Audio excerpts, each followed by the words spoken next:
हरे कृष्ण.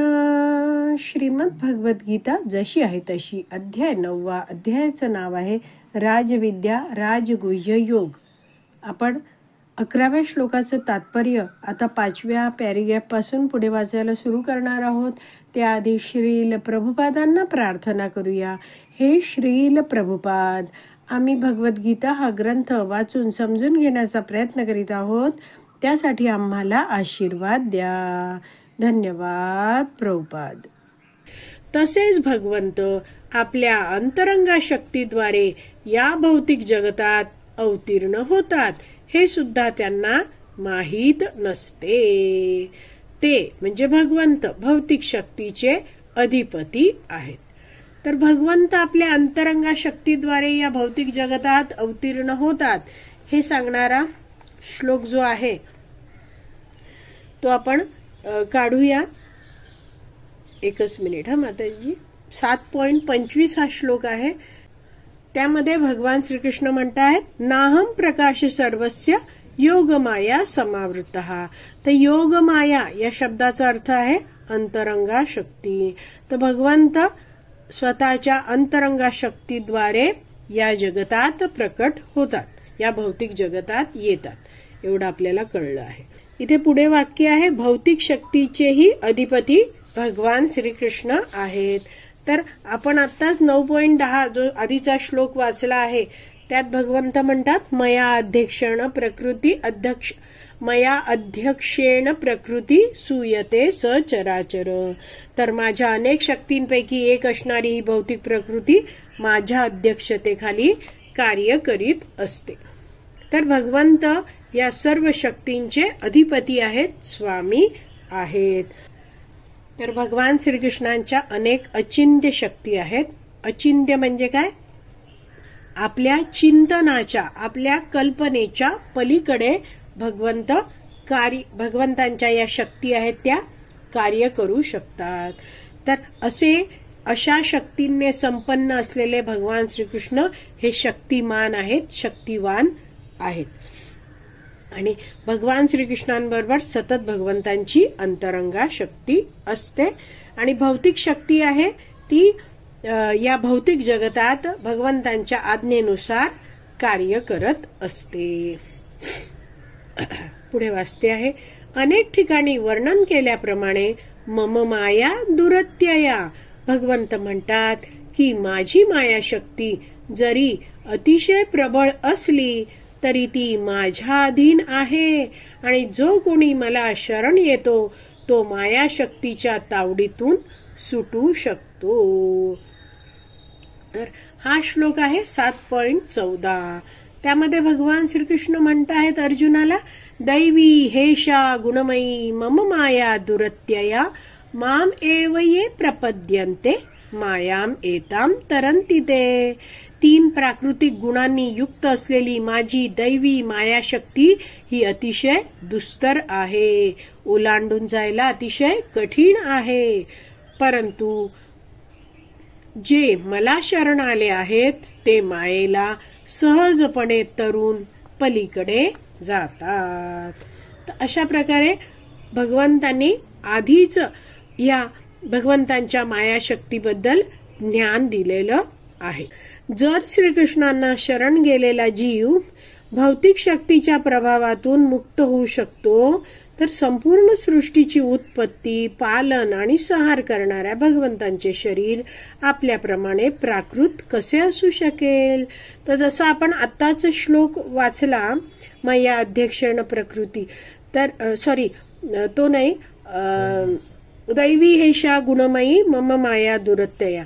तर भगवंतांना जो शरणागत आहे तो सहजरित्या या भौतिक शक्तीच्या प्रभावातून मुक्त होऊ शकतो. तर असे जे भगवंत आहेत ज्यांना मुकुंद म्हटलं जातं, जे मुक्ती प्रदान करणारे आहेत, तर त्यांचं शरीर आपल्या सामान्य जीवांप्रमाणे आपण जे प्राप्त या भौतिक जगतात भौतिक शरीर प्राप्त केलंय त्याप्रमाणे कसं काय भगवंतांचं शरीर असू शकेल?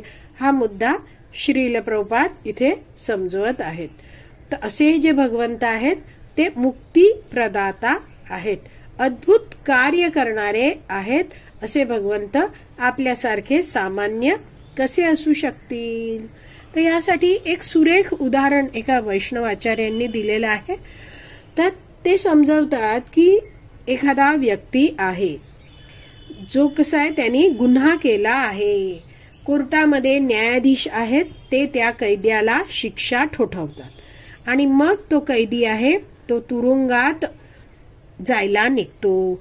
त्यावेळी तो पोलिसांच्या गाडीतनं म्हणजे सरकारी गाडीतनं पोलिसांबरोबर प्रवास करतो आणि तुरुंगात त्याला तुरुंगात ठेवलं जातं आणि त्याच्यावर त्या तुरुंगाच्या प्रमुखाचं नियंत्रण असतं आणि त्याला तुरुंगातले सगळे नियम आहेत ते पाळावे लागतात.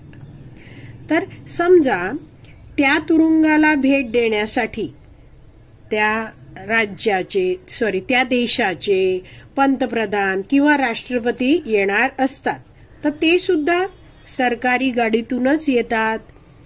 एवढे मोठे मंत्री किंवा राष्ट्रपती आहेत तर त्यांच्यासोबत मोठा पोलिसांचा ताफा सुद्धा असतो.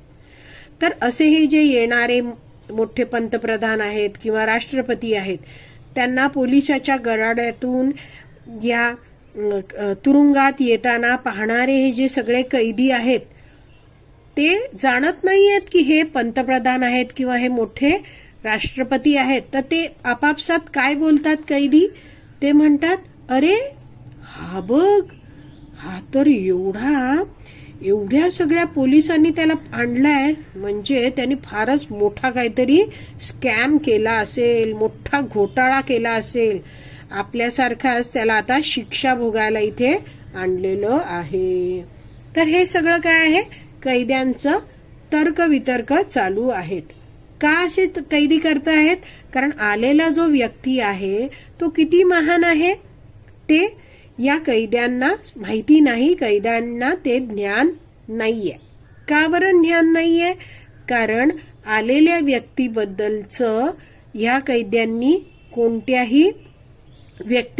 कोणत्याही योग्य व्यक्तीकडून ऐकलेलं नाहीये आणि म्हणून हे कैदी स्वतःची बुद्धी लावत बसले. आता आपण जाणू शकतो की एखादा पंतप्रधान आहे किंवा एखाद्या देशाचा राजा आहे, तो आपल्या देशामध्ये कुठेही कधीही जाऊ शकतो, येऊ शकतो. तर असे हे जे भगवान श्रीकृष्ण आहेत त्यांनीच हे प्रचंड असं भौतिक जगत बनवलं आहे. अनेक सारी लक्ष कोटी ब्रह्मांड आहेत. तर भगवंत कोणत्याही ब्रह्मांडात कधीही त्वरित जाऊ शकतात. तर भगवंत हे आपल्या इच्छेनुसार कुठेही प्रवेश करू शकतात आणि तिथून बाहेर पण येऊ शकतात.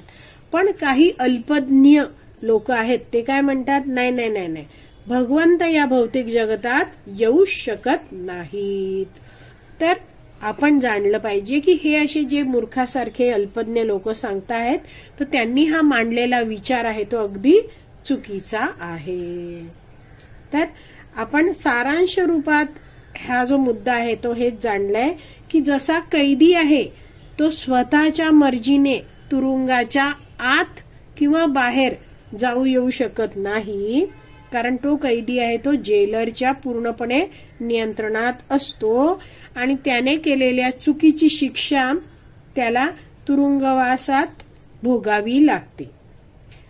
मात्र पंतप्रधान किंवा राष्ट्रपती जेव्हा तुरुंगात येतात तेव्हा तुरुंगाचा कारभार नीट चाललाय ना हे पाहायला ते स्वतःच्या इच्छेने त्या तुरुंगात येतात, थोडा वेळ थांबतात, सगळा कार्यभाग नीट चाललाय ना बघतात आणि परत तिकडून निघून जातात.